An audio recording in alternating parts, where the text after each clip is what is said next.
आमरसान आमरसान ऐश्वर्या आमरसान. किती वेळ? एवढा वेळ लागतो आमरस आणायला? हो ना ग, माझ्या तर तोंडाला पाणी सुटले. कधी एकदा आमरस खातो असं झालंय. मला तर खूप आवडतं आमरस. मी 10, 15, 20 वाट्या अशा पचकन खाणार आहे. काय ग आजी लहान मुलीसारखं करते? हा. नाही नाही, तू 5 वाट्या खा आणि मी 5 वाट्या खा. पोट भरायला नको का 5 वाट्याची? अरे तेवढ्यांदा आपटते आमरस असा सांडेल ना. किला बघून घेणार. माझा प्लॅन माझ्यावरच उलटवला आहे. असं वाटतं ना तिचं ना असं नाक दाबू आणि ना तोंडात तो पेंट भरू. हाच आमरस सारंग भाऊजींना आवडणार आहे. येतो हे जास्त दिसतंय, टाक जरा.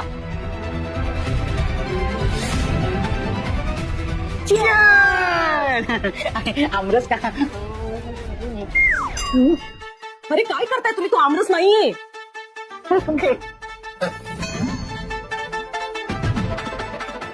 विचित्र लागते. आजी आजी हे घे, माझी वाटी पण तू खा. नको आता मी मेले तरी आमरस काढाल.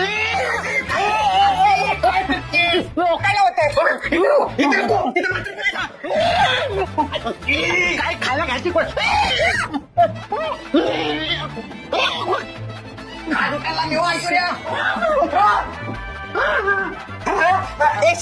लांबरा तिची काय नक्की काय आहे? माझी पूर्ण जीभ पिवळी झाली, खवखवायला लागली. ऐश्वर्या आजी हे काय आहे? आमरस आहे की काय? हे काय? तुम्ही पुरी शिवाय आमरस खाल्ला भाऊजी? आजी आजी आजी काय होतंय तुम्हाला? आजी काय होतंय? तुम्ही असं का चेहरा केलाय? काय झालं? आमरस आवडलं नाही का? हा असा आमरस आहे. हं. शहाजहाननी जशी ताजमहाल बनवणाऱ्याची बोट बारीक बारीक छाटून टाकली ना, ज्यांनी हा आमरस बनवलाय ना त्याची बोट सुद्धा अशी बारीक बारीक छाटून टाकली. ऐश्वर्या चल हात पुढे कर. चल. आजी सारंग भाऊजी हा आमरस ऐश्वर्याने बनवलाय खूप प्रेमाने. हो ना ग? काय एवढा मोठा खाताय तसा? ऐश्वर्या हा आमरस तुम्ही बनवलाय? हो तर सारंग भाऊजी खास तुमच्यासाठी ऐश्वर्याने हा आमरस बनवलाय. आणि आजी मला तर माहितीये बनवा बनवीची गोष्टी तुमच्या गुंडीला कशा येतात. हो ना ऐश्वर्या? बस काय जानकी, खूप बोललीस तू. तुझे तमाशे आता बंद कर. एक मिनिट, हा सगळा तमाशा तू केलास? मी नाही. सारंग भाऊजी हा आमरस खाल्ला तुम्ही. अहो याचा वास तरी घेऊन बघा. आजी बघा कसला वास होतो यात. त्यात भिंतीला लावायचा रंग आहे. पेंट आहे पेंट. पेंट खायला घातला आम्हाला? नाही ना आजी, फक्त तुम्हाला नाही. हा आमरस घरातल्या सगळ्यांसाठी होता. हो ना ऐश्वर्या? तुला काय वाटलं तू घरातल्या सगळ्यांची फजिती करशील, माझी नाचक्की करशील? हो ना? पण तुला कळत नाही हा तुझा खूप मोठा गैरसमज आहे. आजी तुम्हाला ती गोष्ट माहितीये का मांजरेची? मांजर ती डोळे बंद करून दूध पिते. ती मांजर तिला काय वाटतं डोळे बंद करून दूध प्यायल्यानंतर मला कोणीच बघणार नाही. पण खरं तर तिला अख्खं जग बघत असतं. इतकी ती मूर्ख असते. त्या गोष्टीतली मूर्ख मांजर म्हणजे आपली ऐश्वर्या. हे बघ जानकी तू बघ.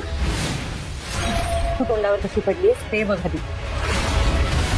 तुला काय वाटलं तू अशी सगळ्या उचापात्या करशील आणि मला काहीच कळणार नाही? मला मगाशीच कळलं होतं तुझ्या डोक्यात काय चाललं. काहीतरी गडबड. ते कधीपासून मला विचारत होते की आमरस कुठे कधी मिळणार. त्यांना म्हटलं थांबा जरा धीर धरा. पटकन किचन मध्ये जाते आणि तुमच्यासाठी आमरस बनवून घेऊन येते. पण म्हटलं यावेळेस मी तुला यशस्वी होऊ देणार. माझं माझ्या घरावर आणि माझ्या घरातल्यांवर पूर्ण लक्ष आहे हे तू लक्षात ठेव. हा ऐश्वर्या? आजी सारंग भाऊजी तुम्हाला त्रास होतोय? जा पहिलं तुम्ही गोळा करत चूळ धरून या. जेवायला भरते. आणि यावेळेस मात्र घरात खुरा छान स्वादिष्ट आमरस देणार आहे तुम्हाला खायला. तू पण येतं जेवायला. तो पण आमरस मात्र तुला खायला मिळणार नाहीये. हीच तुझी शिक्षा. आणि तरी तुला खावंसं वाटलंस तर तू बनवलेला रंगाचा आमरस खाऊ शकतेस ना पुरीसोबत छान एन्जॉय करत. आणि पुन्हा जर असं केलंस ना तर ह्याच रंगाने तुझा चेहरा रंगेल.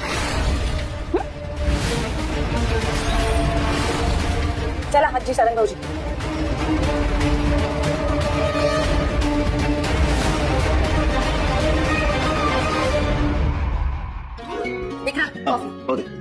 गरम आहे. हो.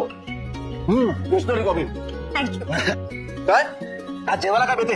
मी विचार करत होते गरमागरम फुलके आणि त्याच्याबरोबर आमरस, कारण आज जानकी वहिनी आपल्यासाठी आंबे पाठवते. मस्त. तू फक्त एक काम कर, 3-4 फुलके जरा जास्त कर. एक गरम गरम फुलके आणि आंब्याचा रस. आपण शर्वरी, आपण ना खूप लकी आहे. रंदिमेच्या आंब्याचं जे झाड आहे ना, ते दरवर्षी काय गोड आणि रसाळ आंबा देतो ग. आपण यासाठी सुद्धा लकी आहोत की जानकी वहिनी न चुकता दरवर्षी आपल्याला पहिला आंबा पाठवतेच. हो, ते आहे. 100 वर्ष आयुष्य आहे. गुलाब आला बहुतेक आंबे घेऊन. आला असेल. आंबे आण बाबा, आंबे.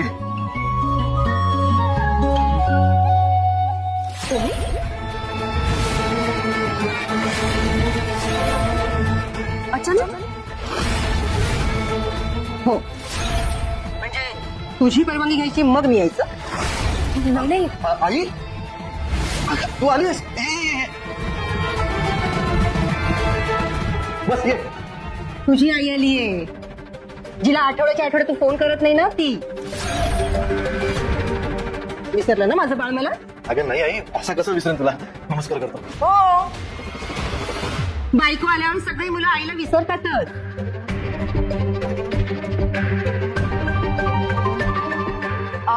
आई नमस्कार करतो. अष्टपुत्र नाही तर नाही, निदान एक पुत्र सौभाग्यवती भावं. आई अगं आता 2 वर्षापूर्वी तर लग्न झालंय, होईलच ना. हो ना, मग या 2 वर्षात तिने सोन्याची कर्तव्य निभावलीत कुठे? आत्ताच बघ ना, आल्या आया तुम्ही आलात का असं म्हणून स्वागत नाही केलं. तुम्ही अचानक असं म्हणाली ही. नाही आई, ते तसं नव्हतं. कोणी आलं अचानक की आपण म्हणतो ना, आज म्हणतो ना की बरोबर आज. आहे, तुलाच तिची भाषा कळणार. मग तुझ्याच भाषेत तिला विचार, बाहेरून आलेल्या माणसाला पाणी विचारायची पद्धत आहे की नाही? हो, बस. Sorry, आणते. जा, नको आण पाणी. अगं ये आई, बस बस बस. अगं ती पाणी आणेल, मस्त लोणी आणेल. बस बस बस. मस्त पैकी तू लोणी खा, तू फ्रुटी खा, मस्त ती जाडजूड काय पाहिजे ते खा. तू लेकाच्या घरी आली असतो. पण जरा घरी याच्या आधी कळवायचंच नाही. नाही म्हणजे तू कळवलं असतंस, फोन वगैरे केला असतंस तर मी स्टेशनला घ्यायला आलो असतो ना. तू येणार म्हणून मग असं मस्त पंचपप्पांना वगैरे केलं असतं. अरे बापरे, हं. म्हणजे एरवी तांदळाच्या कण्यांवर जपतोस की का तू? अचानकच यायचं होतं मला, बघायचं होतं इथे काय गोंधळ सुरू येते. तिच्या भावावर ऋषिकेश्वर केस चालली होती ना, कळलं मला. नानासाहेब सापडले म्हणून थोडक्यात निभावलं. तुम्ही नाही सांगितलं तरी बाहेरून गोष्टी कळतात मला. नाही आई तसं नाही, हे सांगणारच होतं तुला. कधी सांगणार होता? आई मेल्यावर? आई काय बोलतेस? आई मेल्यावर तिचा फोटो स्टेटसवर ठेवायचा, आय मिस यू असं लिहायचं. पण जिवंतपणे कधी विचारतोस तिला? सदा एक फोन करतोस? नाही आई, मी फोन करणारच होतो. हो, तू माझ्या पोटात आला तेव्हा फोन घेऊनच आला होतास का? तर जगात येताना फोन घेऊनच आला होतास? आई अगं कुठला विषय कुठे घेऊन जातेस तू? जाणारच. या घरात येताना मला कोणाच्या परवानगीची गरज नाहीये, लक्षात ठेव. हे घर घेताना मी तुला मदत केलेली, त्यामुळे या घरात माझाही हक्क आहे. आणि तू माझा मुलगा आहे, त्यामुळे माझा हक्क आहे म्हणजे आहे. 2 वर्षापूर्वी आलेली मुलगी न विचारता आलेली सांगते तुला, आणि मी मात्र परवानगी घेऊन घ्यायच ना? अगं तसं नाही, तू पाणी घेतो सांगतो. हे घे पाणी. हे काय? हे काय सुनबाई? पाणी तांब्या भांड्याने पाणी द्यावं, सोबत गुळाचा खडा द्यावा, माहित नाही ना? एवढ्या पाण्याने ताण भागणार आहे माझी? आईने शिकवलं नाही वाटतं तुला? बरं तू बस. तुला अख्खा जारच घेऊन येतो पाण्याचा, पिंपच आणतो. तुला गुळाचा खडा पाहिजे ना, पण गुळाचा खडा नाही आई, गुळाची पावडर आहे ऑर्गॅनिक. चालेल का तुला? तूच काय डोकं भिणभिणलंय माझं प्रवासात. मला थोडा आराम करायचा. आणि सुनबाई, माझी बॅग माझ्या रूम मध्ये ठेवायची.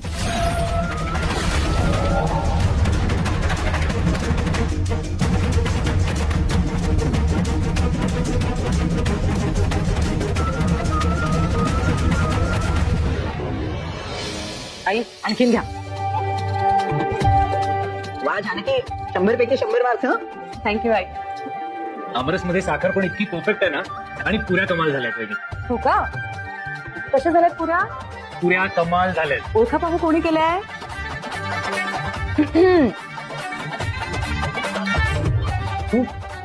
मीच केली आहे. अगं बाई हो का? अगदी ना वाटीने केल्यासारख्या गोल झाल्यात नाही तरी. पकडलं यार. हो मी म्हटलं होतं नाही चोरी पकडते. अरे पण आपण जेवायला बसलो आणि ज्यांना आमरस पुरी एवढे आवडते ते सारंग आणि आई कुठे? हे बघा आले. आजी सारंग भाऊजी बसा.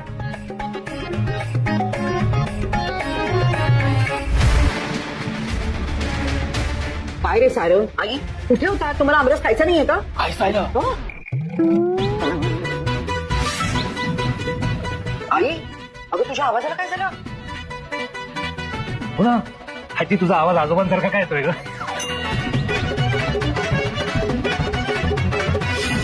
अरे तिचा आवाज जरा बसलाय दादा.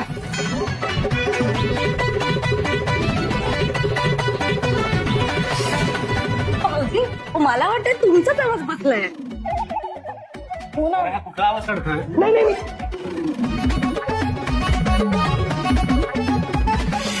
अरे मी काढत नाहीये. मी नेहमी सारखंच बोलतोय पण असा आवाज काय येतोय? काय गाजी? हो आम्ही असंच बोलतो. मी खाऊन दाखवू का? हो शिका ना. सखी मंद झाल्या तारका. मंद असू दे मला गाऊ दे. सखी मंद झाल्या तारका आता तरी अमरस वाढशील का वाढशील का वाढशील का वाढशील का. सखी मंद मंद नको गाऊ.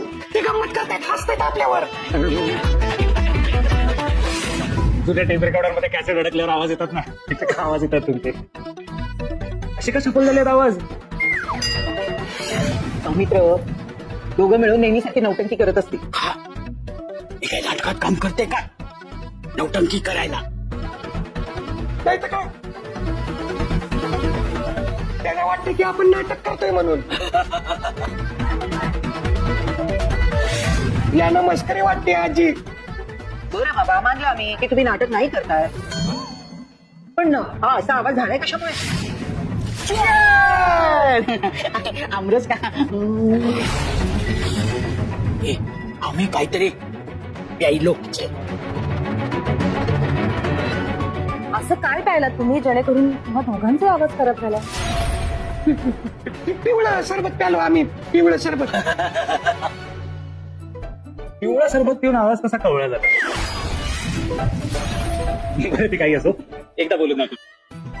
ओके ठीक आहे, गाऊन दाखवतो. भाऊजी काय एक काम करा ना तुम्ही दोघांनी मिळून एक रील करा आणि सोशल मीडियावर टाका. पुरं व्हायरल. हा, मी शूट करतो. अहो वकीलीन बाई मी अशा चुरू बोलू नका. हा. हे पुऱ्या आता कोणीही मस्करी करायची नाही सर समजलं का? आई आजी बघला कशी टिंगल करत होता आपली. बघ आता आपण काय करायचं? काही करायचं नाही. जानकी हे बघ त्यांना ना बाकी सगळं वाढ पण आमरस वाढायचं नाही. हो वाईट अजिबात नाही. का? आमरस नाही का म्हणजे आवाज बसलाय ना. मग आम्ही खायचं काय? मी काहीच खायचं नाही तुम्ही खायचं. हे हे काय आहे? हे कैरीचं पण आहे. हिरवं हिरवं दिसतंय. आजी हिरवा आहे हा, पण कैरीचं पण नाहीये. मग कडू कारल्याचा काढा आहे.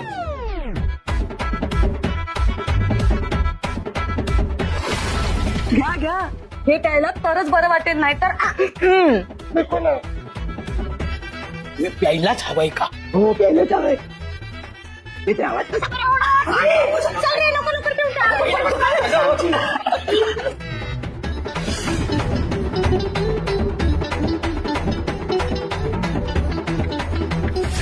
आमरस मस्त झालाय.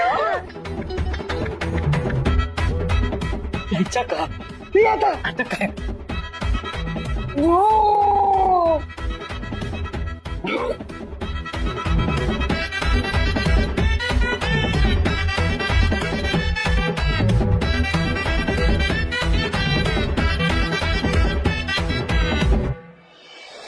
आता गावात कोणीच राहिलेलं नाही. सगळे शहराकडे पळाले आणि यंदा पीकही चांगलं आलं नाही. ते थोडी कीड लागली हो. आणि ऊन इतकं की सगळी केळीची झाडं सुकली. मग माझी तब्येतही सुकली. म्हणून विचार केला थोडे दिवस विक्रांतकडे जाते. आणि हे बघ आता आली आहे कशी थोडे दिवस इथेच राहीन मी, कळलं? आई तुम्हाला हवं तितके दिवस राहा, हे तुम्हाला नको सांगा. आणि हे काय आहे? चहा. काय विक्रांत, ही वेळ आहे का चहा प्यायची? ही अवेळी चहा पिताना म्हणून तुझं पित्त वाढतं. तू ना हिच्या बरोबर राहून बिघडलायस. तुम्हाला दुसरं काही हवंय का आई? हो, स्वच्छता हवी. देशील? या घरात कधी साफसफाई केलीये आठवतं का? हो, आत्ताच केली आम्ही सणाच्या दिवशी. करायलाच हवी. विक्रांतला चांगलं माहितीये मला असं धुळीत राहणं आवडत नाही.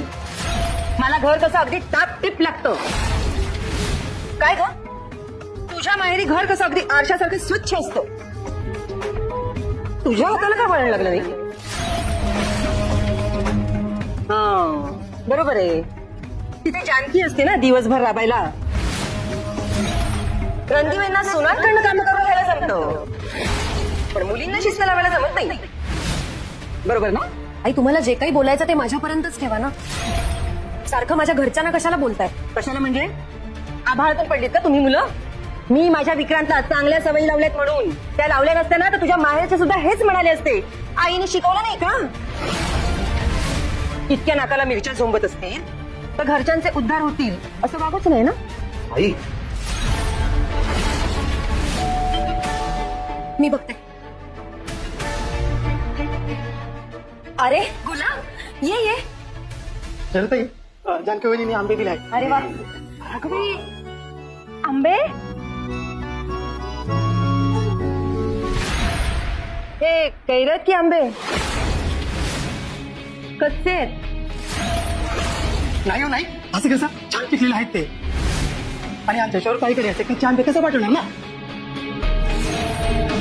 त्याचं काय झालं, आज आमच्यावर आंबच केला आहे आणि त्यातलेच आंबे वहिनी चोर पैसाठी पाठवले आहेत. हा बाई बाई बाई बाई, नोकर असून किती बडबड करतोय.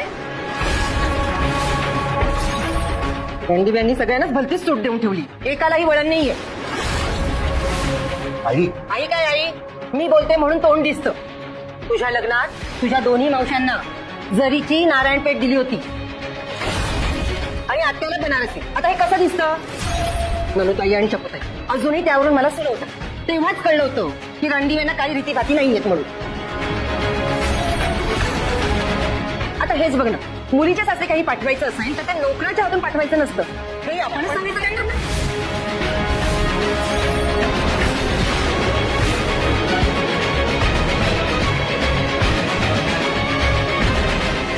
आंबे कसे बरे.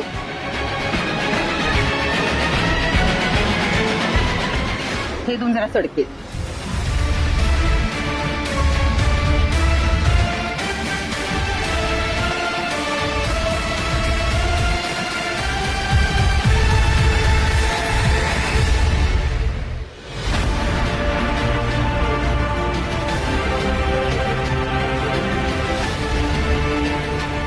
आपण सयाजीरावाच्या माणसाला धरलं होतं. ही गोष्ट सयाजीराव सहन करतील का सर? अजिबात नाही. मी तर हाच विचार करतो की अजून त्यांचा फोन कसं काय नाही आला.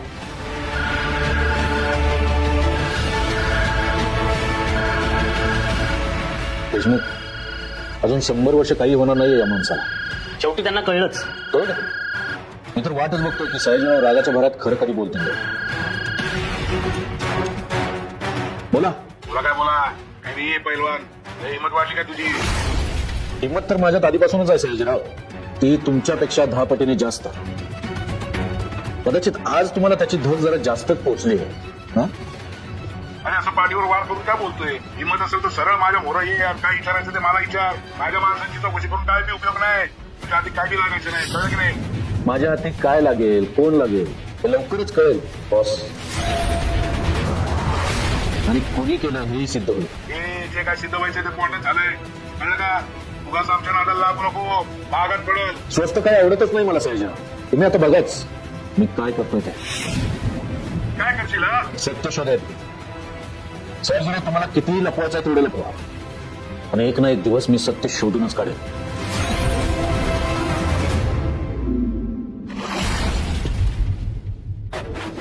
काय झालं सर?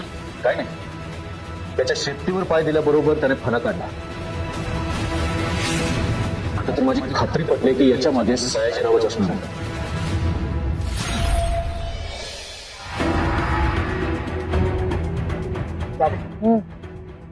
सारंगचा आणि आईचा आवाज बरा झाला का ग?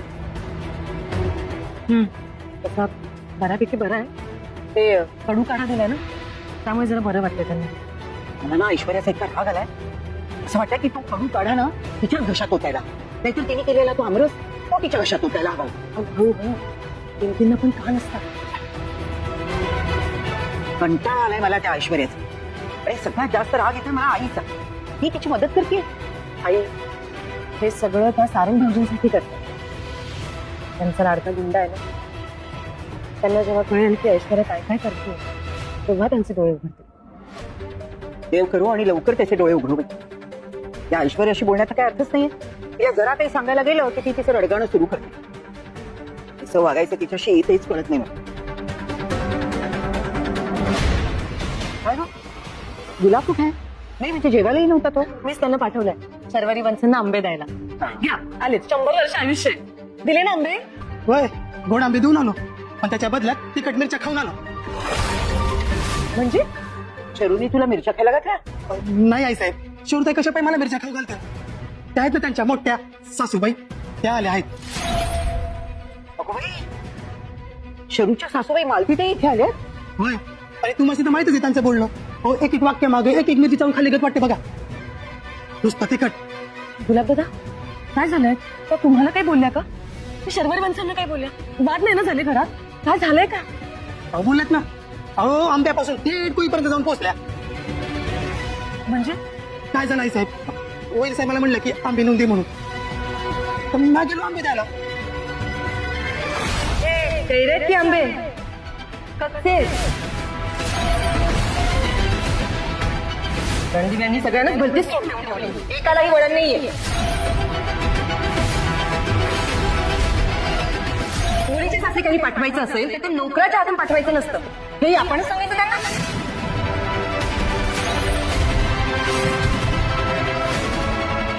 गुलाब दादा खरंच सॉरी, मला माहितच नव्हतं आज मालती काकू आल्यात, नाही तर मी तुम्हाला तिथे पाठवलंच नसतं. तुम्हाला खूप बोलले नव्हत्या. सॉरी, माझंच चुकलं. हो वैल साहेब, माझं ठीक आहे, मला नाही वाईट वाटलं, पण आपल्या सरुताईचा चेहरा अगदी चिमणीसारखा बारीक झाला होता. बरं वैल साहेब, मी जातो घरी, सगुणा वाट बघत असेल. थांबा, हा किचन ओट्यावर तुमच्यासाठी आमरस काढून ठेवला, तो घेऊन जा. होय. वैल साहेब, उद्या मी आणि सगुणा जरा बाहेर जातो, तर सुट्टी हवी आहे? होय. हरकत नाही, मी आमरस घेऊन निघतो. हा जा.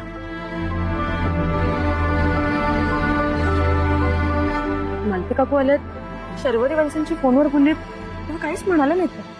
नाहीतर एव्हाना मला आई काय झालं? कुठल्या विचारात आहात?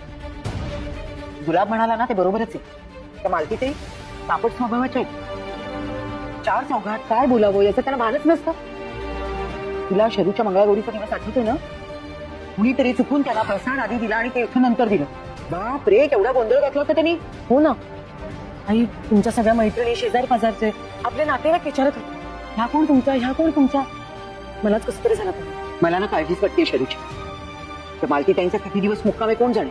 त्या इथे असेपर्यंत ना शरूचं डोकं बंडावून सोडते. नाही नाही, आधीच शर्वरी वंशी खूप स्ट्रेसमध्ये, आणि अशा वेळी आई मी असं करू का, मी जाऊन भेटून येते त्यांना. म्हणजे जरा त्यांना समजवलं ना तर ऐकते. नाही नाही राहू दे. नाही, त्या तुला काही बोलल्या ना तर मला ते अजिबात आवडलं नाही. त्याच्याऐवजी मीच जाते त्यांना भेटायला. त्या कशामुळे एवढे रागवल्या ते समजून घेते, त्यांचा राग शांत करते. आई तुम्ही पण काळजी घ्या. मला एक कळत नाहीये, या मालकीत अशा अचानक आल्या कशा?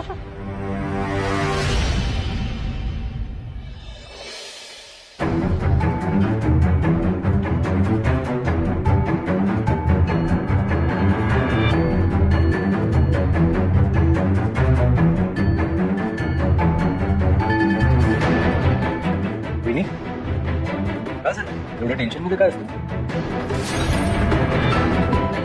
तुमच्या भावाचीच वाट बघते. किती वेळ झाला अजून आले नाहीये. खूप उशीर झालाय वहिनी.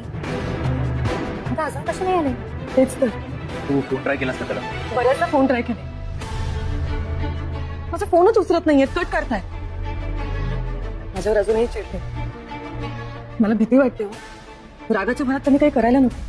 तुम्हाला माहिती ना त्यांचा राग कसा आहे. माहितीये मला. आणि दादाचं काय चाललंय ना हे पण मला चांगलंच माहिती. काय चाललंय म्हणजे? काय झालं असं का बोलताय? सांगा ना. दादा त्या माणसाला शोधण्याचा प्रयत्न करतो. नानांच्या किडनॅपरला. म्हणजे कोण तो बॉस आहे तो? अहो, पण आणि दादाला सयाजीरावांवर संशय आहे. आणि वहिनी म्हणूनच वेळीच थांबा तुम्ही दादा. पण आपल्या सगळ्यांनाच माहितीये दादा रागाच्या घरात काहीही करू शकतो. खरंच भीती वाटते दादाच्या स्वभावाची. होय. आणि दादा सांगून सुद्धा ऐकत नाही. आपल्याला ना परत कोर्टाची पायरी नाही चढायची. त्या वकिलीच्या गोष्टी तू तुझ्याजवळच ठेव सौमित्र. मला जे करायचं आहे ना ते करू दे. हे बघ, शोध घेता घेता उगाच त्याच्या हातून असं काहीतरी घडायला नको जेणेकरून हे सगळं प्रकरण त्याच्या हाताशी येईल. गुलाब आणि सगुणा ना काही दिवस गावाला गेले. त्यामुळे घरातली कामं, स्वयंपाक, झाडणं पुसणं, गोळ्या थापणं आपण वाटून घेऊया. या घरात ठिकायचं असेल तर काही दिवस मला चांगलपणाचं नाटक करावंच. आणि मी थापेन ते गोऱ्या का काय ते. काय ह्याला शेण म्हणतात. आतापर्यंत माती खाल्लीस, आता शेण थाप.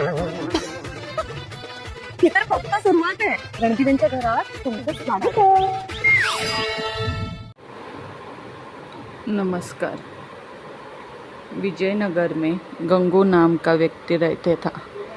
उसके बारे में कहा जाता था कि वह बड़ा ही मनुष्य और जो सुबह सुबह उसकी शक्ल देख ले उसे खाना भी नसीब नहीं होता। धीरे धीरे यह बात पूरे विजयनगर में फैल गई और महाराज कृष्णदेवराय को भी इसके बारे में पता चला। उन्होंने सोचा कि उनके राज्य में इस तरह के मनुष्य व्यक्ति का रहना उचित नहीं है, किंतु राजा बहुत न्यायप्रिय थे। उन्होंने सोचा कि पहले वो यह देखना कहते हैं कि इस बात में कितनी सच्चाई है। राजा ने अपने सेनापति को आदेश दिया कि गंगू को उनके सामने लाया जाए। सैनिकों ने गंगू को राजा ने अपनी सेनापति को आदेश दिया कि गंगू को उनको सामने लाया जाए। सैनिकों ने गंगू को महाराज कृष्णदेवराय के समक्ष पेश किया। महाराज कृष्णदेवराय जिस कमरे में सोते थे उसी में गंगू के लिए भी बिस्तर लगवाया और सुबह जब राजा सोकर उठे तो उन्होंने सबसे पहले गंगू का चेहरा देखा। कुछ देर बाद अचानक कार्य आ जाने के कारण राजा को राजमहल से बाहर जाना पड़ा और उस दिन वो इतने व्यस्त रहे कि उन्होंने खाना भी नसीब नहीं हुआ। राजा कृष्णदेवराय को यह यकीन हो गया यह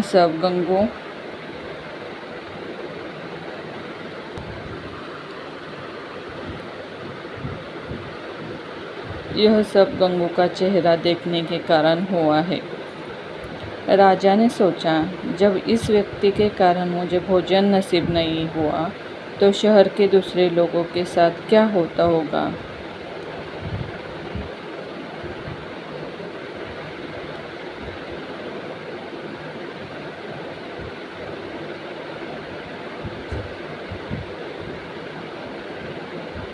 गुस्से में राजा कृष्णदेवराय ने गंगू को फांसी पर टांगने का आदेश दिया। यह बात पूरे राज्य में फैल गई कि कल गंगू को फांसी दी जाएगी। जब यह बात तेनालीराम को पता चली तो वो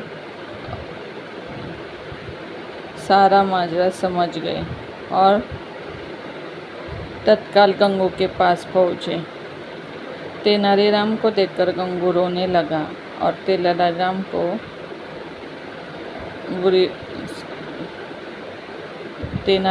को बुरी बात बतलाई। तेनालीराम ने गंगू को सांत्वना देते हुए उससे कहा कि जैसा वो कहे गंगू को वैसा ही करना होगा। गंगू को भी तेनालीराम की बात समझ गया। दूसरे दिन जब गंगू को फांसी दी जानी थी तभी गंगू से उसकी अंतिम इच्छा पूछी गई। गंगू बोला, मुझे महाराज से मिलकर कुछ बतलाना है, यह मेरी अंतिम इच्छा है। सैनिकों ने महाराज कृष्णदेवराय से गंगू की अंतिम इच्छा बतलाई। महाराज कृष्णदेवराय गंगू की अंतिम इच्छा पूर्ति के लिए उसके पास गए और बोले, बतलाओ गंगू, तुम्हें क्या बतलाना है? गंगू बोला, महाराज, इस राज्य में एक व्यक्ति मुझसे भी ज़्यादा मनुष्य है। पहले दंड उसे मिलना चाहिए, फिर मुझे। महाराज कृष्णदेवराय ने बड़े आश्चर्य से गंगू से पूछा, गंगू, बतलाओ वह मनुष्य व्यक्ति कौन है? गंगू बोला, महाराज, वह मनुष्य व्यक्ति कोई और नहीं बल्कि इस राज्य का राजा अर्थात आप खुद हैं।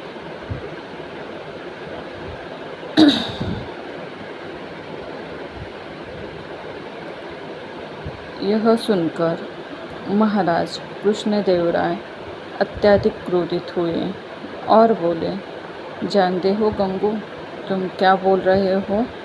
इसके बदले तुम्हें दंड भी मिल सकता है। गंगू बोला, महाराज,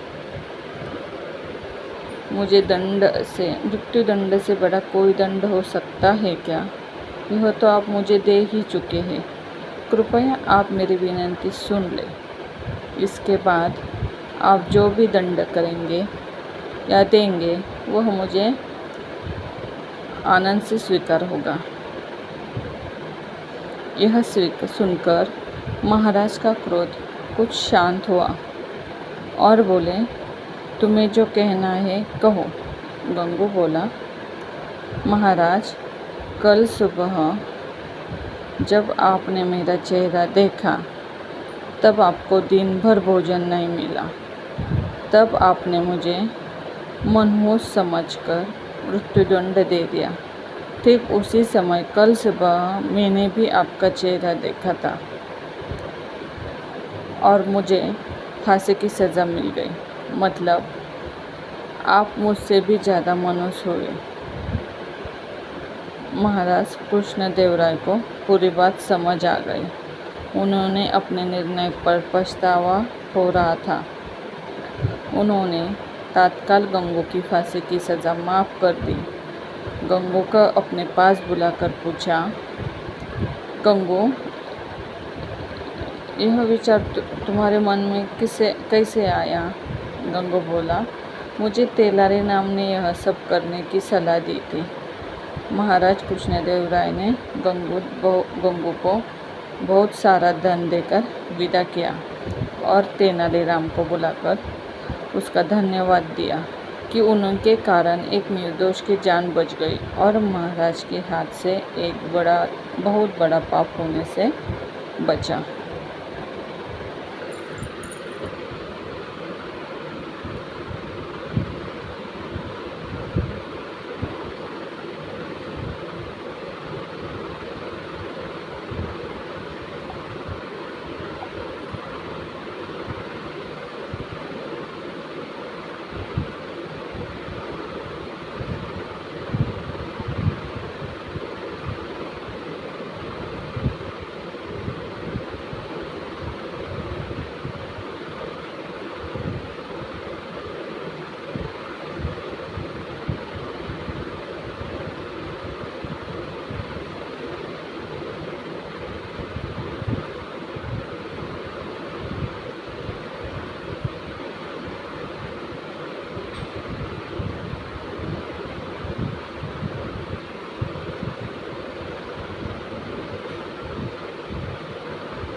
एक समय की बात है। एक विशाल जंगल में एक चौड़ी नदी बहती थी। नदी के किनारे ऊंचा जामुन का पेड़ था, जिसकी शाखाओं पर काले बैंगनी रसीले जामुन लटकते थे। इस पेड़ पर एक समझदार बंदर रहता था, जिसका नाम था चिंटू। चिंटू न सिर्फ चतुर था, बल्कि उसकी आंखों में एक खास चमक थी, जो उसके बुद्धिमानी को दर्शाती थी। वह हर दिन जामुन खाता था, नदी के किनारे बैठकर मछलियों को देखता और अपने दिन का आनंद लेता था। लेकिन उस नदी में एक मगरमच्छ रहता था, जिसका नाम था भोलू। भोलू दिखने में भोला भाला था, लेकिन उसका मन लालच और चालबाजी से भरा था। चिंटू और भोलू की दोस्ती का आरंभ। एक दिन भोलू ने चिंटू को पेड़ की सबसे ऊंची डाल पर बैठे हुए देखा। चिंटू एक जामुन तोड़कर बड़े मज़े से खा रहा था। भोलू की आंखों में लालच की चमक आ गई। उसने सोचा, अगर मैं इस बंदर से दोस्ती कर लूं, तो रोज़ मुझे जामुन मिलेंगे।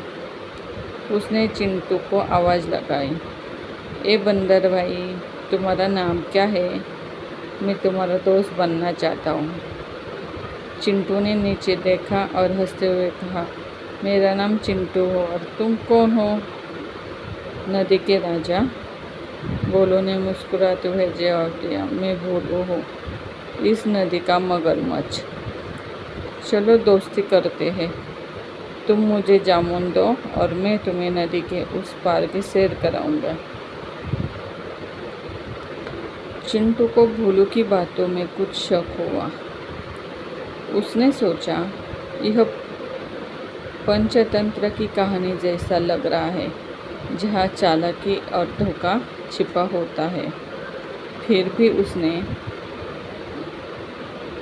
भोलू को परखने के लिए एक जामुन नीचे फेंक दिया। भोलू ने उसे खाया और ज़ोर से तारीफ की, वह ऐसा स्वादिष्ट जामुन मैंने कभी नहीं खाया। तुम सच में मेरे दोस्त बनने के लायक हो। इस तरह उनकी दोस्ती शुरू हुई। हर दिन चिंटू भोलू को जामुन देता और भोलू उसे अपने पीठ पर बिठाकर नदी के उस पार ले जाता। वहाँ चिंटू को नए नए फल, रंग बिरंगे पक्षी और जंगल की खूबसूरती देखने को मिलती। लेकिन चिंटू हमेशा सतर्क रहता था, क्योंकि उसे पता था कि पंचतंत्र की कहानी में दोस्ती के पीछे अक्सर कोई न कोई चाल होती है। ऐसे ही कई दिन बीत गए। एक दिन भोलू की पत्नी, जिसका नाम गंगा था, उसने पूछा, ये जामुन तुम हर दिन कहाँ से लाते हो? भोलू ने सारी बात बताई कि कैसे वह चिंटू से जामुन लेता है। गंगा की आंखों में लालच की आग भड़क उठी। उसने कहा, अगर यह बंदर इतने मीठे जामुन खाता है, तो उसका दिल कितना स्वादिष्ट होगा। इससे मेरे लिए पकड़ लाओ। भोलू पहले तो हिचकिचाया। उसने कहा, गंगा, यह पंचतंत्र कहानी का हिस्सा हो सकता है। चिंटू मेरा दोस्त है, उसे मारना ठीक नहीं। लेकिन गंगा ने उसे बार बार उकसाया, अगर तुम मुझसे प्यार करते हो तो उसका दिल लाओ। आखिरकार भोलू गंगा की बातों में आ गया। अगले दिन भोलू चिंटू के पास गया और बोला, दोस्त, आज मेरी पत्नी गंगा तुमसे मिलना चाहती है। वह तुम्हारे लिए खास मछली पकाएगी। मेरे पीठ पर बैठो, मैं तुम्हें अपने घर ले चलता हूँ। चिंटू को भोलू की आवाज़ में कुछ अजीब सा लगा। चिंटू को भोलू की आवाज़ में कुछ अजीब सा लगा। उसने सोचा, यह पंचतंत्र की कहानी का ट्विस्ट हो सकता है। फिर भी भोलू की पीठ पर बैठ गया। जैसे वो नदी के बीच पहुंचा, भोलू ने हंसते हुए कहा, चिंटू सच तो यह है कि मेरी पत्नी तुम्हारा दिल खाना चाहती है। अब तुम बच नहीं सकते।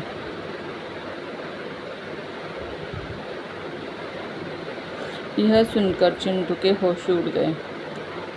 नदी का पानी ठंडा था और भोलू के दांत उसकी पीठ के पास चमक रहे थे। लेकिन चिंटू ने हिम्मत नहीं हारी। उसने दिमाग लगाया और हंसते हुए कहा, अरे भोलू, तुमने पहले क्यों नहीं बताया? मेरा दिल तो पेट पर ही छूट गया है। मैं उसे जामुन के साथ रखता हूँ ताकि वह मीठा बना रहे। चलो वापस चलते हैं, मैं उसे ले आता हूँ। भोलू को चिंटू की बात सच लगी। उसने सोचा कि यह पंचतंत्र की कहानी में सचमुच एक नया मोड़ है। वह तुरंत किनारे की ओर मुड़ा। जैसे ही वे किनारे पर पहुँचे, चिंटू तेजी से पेड़ पर चढ़ गया और ऊपर से चिल्लाया, भोलू, तुम्हें क्या लगा मैं अपना दिल पेड़ पर छोड़ दूँगा? तुम्हारी चाल समझ में आ गई थी। अब कभी मेरे पास मत आना। चिंटू की चतुराई ने उसे संकट से बाहर निकाला। भोलू को अपनी मूर्खता पर गुस्सा आया और वह जोर जोर से दहाड़ा। लेकिन चिंटू पेड़ की ऊंची डाल पर सुरक्षित था। चिंटू ने ऊपर से कुछ जामुन फेंके और कहा, ये लो, आखिरी बार जामुन खा लो हो। लालच भोलू सबक है कि लालच हमेशा हारता है। भोलू चुपचाप जामुन खाकर नदी में वापस चला गया। कई दिन बीत गए। भोलू को अपनी हार बर्दाश्त नहीं हुई।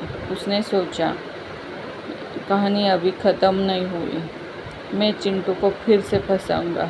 एक दिन वह फिर से चिंटू के पास गया। इस बार उसने उदास चेहरा बनाया और कहा, चिंटू, मुझे अपनी गलती का एहसास है। मैं सच में तुम्हारा दोस्त बनना चाहता हूँ। गंगा भी तुमसे माफ़ी मांगना चाहती है। मेरे साथ चलो, इस बार कोई चाल नहीं।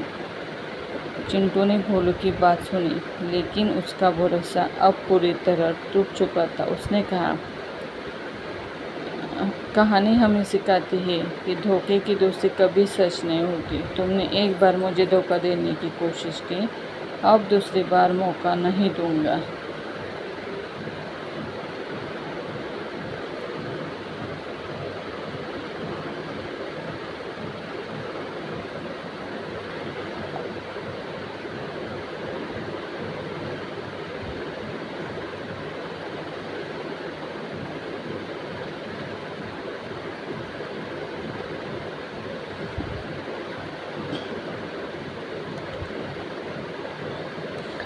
अश्वत्थामा के गुरु द्रोणाचार्य और कृपि के पुत्र थे।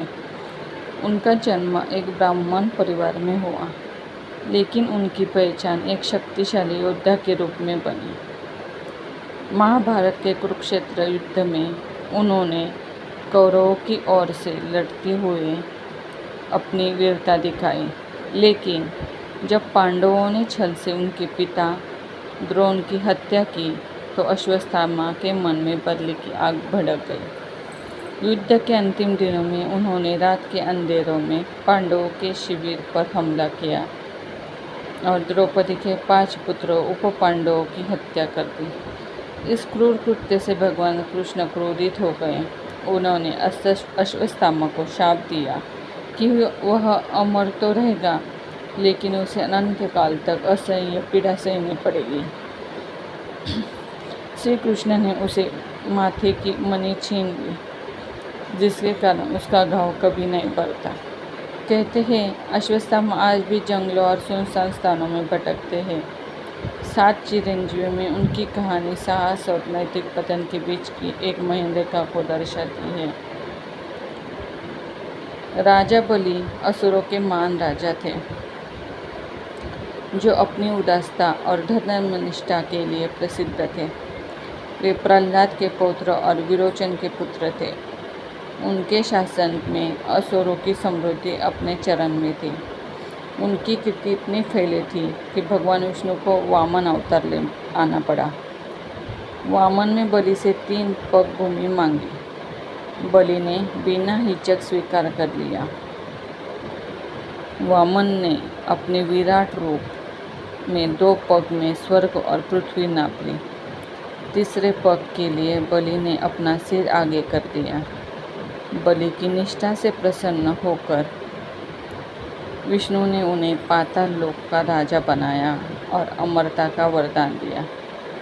केरल में ओणम पर्व के जरिए उनकी याद आज भी जीवित है, जब वह हर साल अपनी प्रजा से मिलने आए थे। 7 चिरंजीवियों में बलि त्याग और सम्मान के प्रतीक है।